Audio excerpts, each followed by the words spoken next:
see, you have been taught by Alex Haley and others that your history started in the slave trade.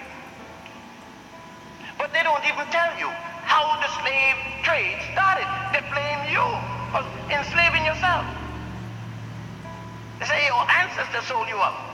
Nice statement. So I asked the guy, what country, what was the name of the king? Oh, don't worry about that, they sold you out. As if I don't know that the slave trade started with the Pope of the Roman Catholic Church by the name of Martin V and Reverend Bartolomé de las Casas on the island of Hispaniola, now called Haiti and Santo Domingo. You see, nobody told you it's time to get sorry, to feel bad when some Haitians were being slaughtered on the coast of Florida. That's what it is. If you send a people back to sea on the condition where they were, that's genocide.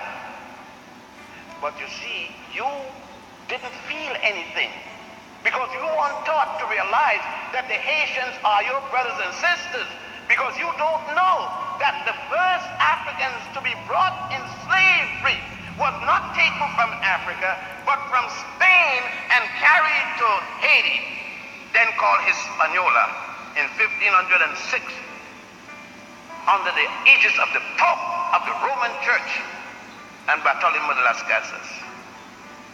But how did you get in Spain? That was 1506. But you went into Spain, which was then called Iberia, Spain and Portugal and southern France, as conquerors yourself in 711, under the leadership of Tariq, for whom the Rock of Gibraltar is now named Gibraltaric. Nothing in your education, because there's nothing in your textbooks about any of this. So you'll have to go to Spain. Luckily, at the University of Barcelona, where I attended for 2 years, there are these documents, and I had never known anything about them. I hadn't known that the Africans called Moors had ruled Spain from 711 until 1485. The last of them losing power at a place called Granada. I was always wondering, why is it that 90% of all the songs coming out of Spain was singing to La Morena, the black woman? So how come in this country 90% of all the songs, the records, the tapes, everything is La Morena this and La Morena that?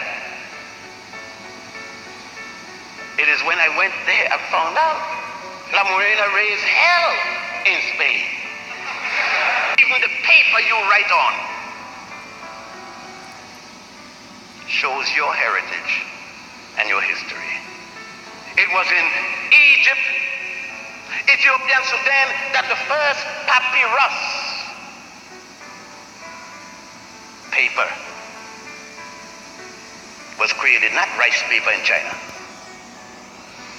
Just as it was in Egypt that engineering, Sesostris II, you are engineers, many of you, Sesostris II changed the flow of the Nile. That S-turn you see there was placed there by African engineers in 2250 BC. There was no Jesus yet, no Adam and Eve story yet, because that came out of the Sanhedrin in 700 BC. Just yesterday, when the African engineers was changing the flow of the Nile, hydrographic engineering, there was no Adam, no Eve yet, no Jehovah, because Abraham, the first Jew that brought out the concept of a Jehovah, wasn't even born. The Africans had already worshipped Ptah, P-T-A-H.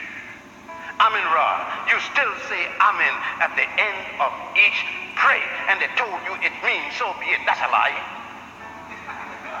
Amin was the god of the north. When Scorpia, the Pharaoh, headed the north, and Egypt was divided into two groups. It had gone into a civil war. Mena, or Nama, was the king of the south, and his god was Ra. The conquest of Mena over Scorpion allowed Mena to join God Amen with God Ra and call Amen Ra. Thousands of years before there was a Jehovah, Jesus, or Allah. Muhammad ibn Abdullah wasn't born until 570 of the Christian era. Pontius and Botius that started Christianity wasn't born until 50 AD, according to the story. And Abraham, who started the concept of a God named Jehovah, and Adam and Eve's story wasn't born until 1760 BC. The Africans of Egypt and Ethiopia and Nubia were already in their 13th dynastic period.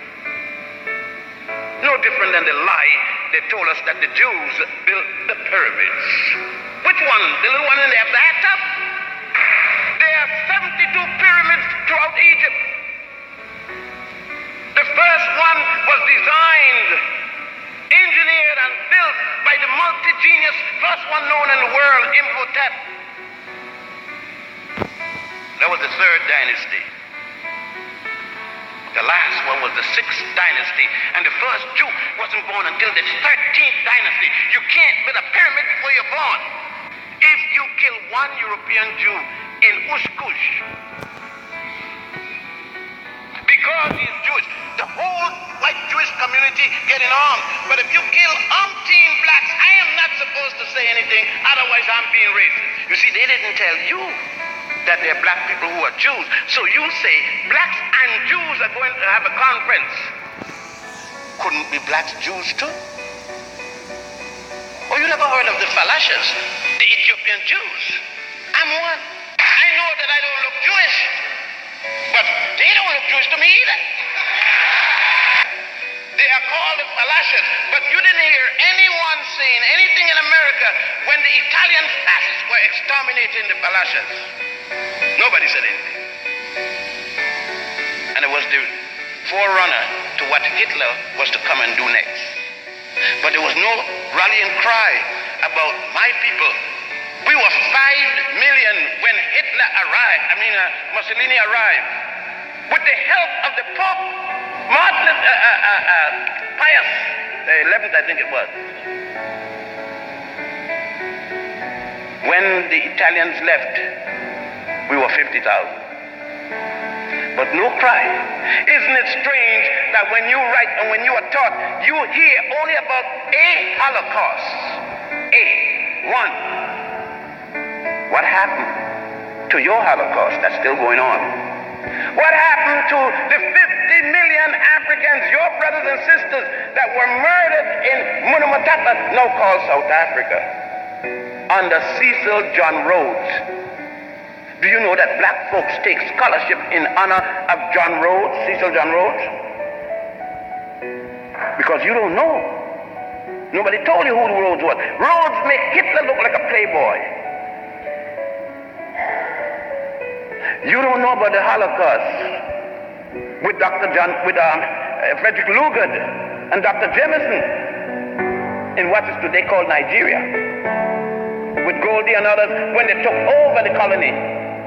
You don't know about the Holocaust with Leopold II, the Vanderbilts and the Pews and the others, the Rockefellers and so forth, when they took over what was called Manicongo in those days and changed it to the Congo Free State.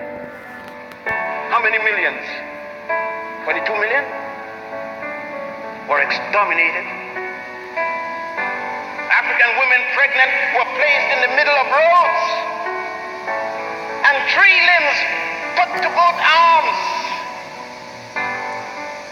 and then cut with the horses and split them open, and the babies fell out as punishment that the men would see it. These are records.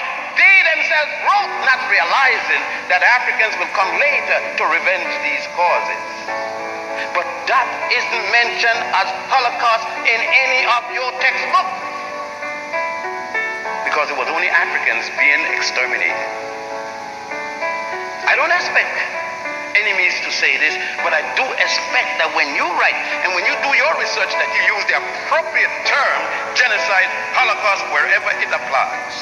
In Tasmania, an island of Australia, every last African was murdered. There isn't one left. And you don't call it a Holocaust. You don't cry about it. You don't get up any day complaining. Nobody comes to you and asks you, but you cry for everybody else's Holocaust. Because you weren't taught that these people had anything at all to do with you. You forget that the slave boat did not come from Africa to America. It came from Africa to the Caribbean, from the Caribbean to America. The first boat that brought Africans here were not from Africa, but from Barbados. The first that came to Virginia in 1619 in Jamestown. So you weren't told that there's any connection. As a matter of fact, the people from Alabama don't feel anything for the people of New Jersey, and the people of New Jersey don't feel anything for the people of Mississippi, etc., etc. We have not been